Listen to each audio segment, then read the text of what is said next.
Yes, hi. Thank you Hi, for Maria. coming. Well, thank you And for being here. my question is, from knowing your extensive background as a former FBI agent and then as chair of the Committee on Intelligence, what I was wondering is, what do you think is the most current threat to America? What is the highest threat right now, do you think? Well, and thank you for the question. I think the biggest threat right now is China. And the second biggest threat is China. And the third biggest threat is China. And I'll tell you if I can explain that real quickly. So China is moving out. They just met with President Xi President Putin. They had an interesting conversation, and it should have sent a shiver down everybody's spine when he said, guess what? Americans' generation is over, and it's our turn to be the world leaders coming forward. And so China has something different that the Soviet Union didn't. They have money.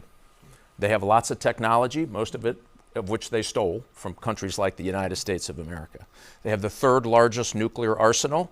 Remember, now they're talking to the second largest nuclear arsenal and talking about teaming up. We have been invaded digitally with cyber warfare, stealing intellectual property, stealing government secrets, disrupting certain operations around here in the United States and around the world. And it's all malicious. None of that has been to the benefit. And so when you look at what they're doing and what we're not doing, I think we have to look at everything through this China lens. So our economy needs a lot of work. We all know that. But we can't talk about the economy without talking about China in the same breath. One of the things they don't say it, they don't really like friends and allies. They like customers, right? And so if you think, I'll give you a great example. We talk about having everybody drive an EV car by 2035. But they do 90% of the processing of everything that goes in electric battery cars, even the ones built here in the United States.